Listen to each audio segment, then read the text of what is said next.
Ha llegado el fin para el uso del tapabocas en Colombia. ¿Es en todo el país? ¿Hay restricciones? Pues ya les vengo a contar.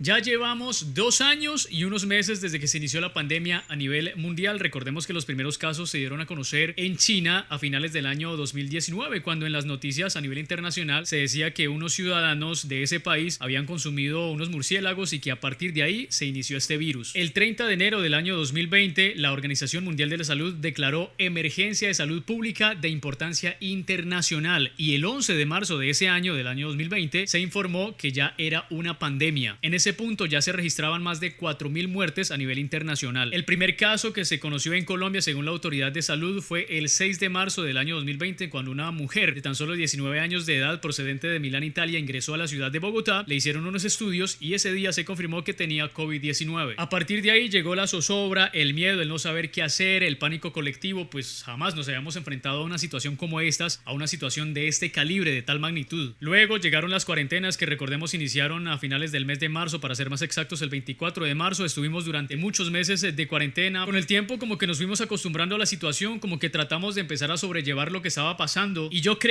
pensaba, yo sé que tal vez muchos pensaron como yo, que cuando se finalizara la pandemia íbamos a salir a las calles, a hacer caravanas, a hacer desfiles celebrando que ya no había pandemia, pero pareciera que no. Hoy 25 de abril del 2022, después de 2 años y unos meses de estar con esa pandemia, pareciera que todo fuera a terminar y yo creo que no pasó lo de celebrar y salir a las calles con bombos y platillos a decir que se terminó la pandemia. Fue un proceso, primero fueron los contagios, el miedo, luego llegaron las cuarentenas, llegaron las restricciones, pero así como llegaron estas cosas, poco a poco se empezaron a ir, o sea, no fue de una vez que dijeron, bueno, se acabó la pandemia, quitamos tapabocas, quitamos cuarentena, ya no hay enfermos. Creo que todo fue progresivo, entonces el impacto no es lo que pensábamos tal vez en algún momento. Y digo que todo va terminando porque con las últimas medidas que se están tomando, no solo en Colombia, sino a nivel mundial, de las restricciones que ya se están retirando, pues pareciera que ya todo va mejorando. Por ejemplo, hoy en Colombia el presidente de la República, Iván Duque, dio a conocer que ya no será obligatorio el uso del tapabocas en espacios cerrados, pero hay restricciones. Primero es que esta medida aplica para los municipios que ya hayan cumplido el 70% de su población vacunada, que serían la mayoría porque según datos ya el 83% de nosotros los colombianos ya tenemos al menos la primera dosis. Hay también excepciones, por ejemplo en los hospitales, colegios, transporte público y hogares geriátricos. En esos lugares sí será obligatorio el uso del tapabocas, así que si usted tiene conocimiento de que en su municipio ya están con el 70% de la población vacunada, en teoría se supone que ya no sería una obligación usar el tapabocas, pero es importante consultar, averiguar, estar pendientes de las páginas de las administraciones municipales, de las entidades de salud, en fin, estar informados. ¿Con esto se termina la pandemia, la emergencia sanitaria? Pues en realidad no. El presidente de la República dio a conocer que se extiende durante 2 meses más, es decir, hasta el 30 de junio. Obviamente porque siguen habiendo contagios, muertes en números muy mínimos, pero los hay, y se espera obviamente que ya la vacunación completa de la población, es decir, el 100%, se dé en algún momento y a partir de ahí creería uno que ya no habría emergencia sanitaria. Esa es la noticia con la que nos despertamos hoy, lunes 25 de abril del año 2022. Ya no es obligatorio el uso del tapabocas en Colombia, así como en muchos países del mundo.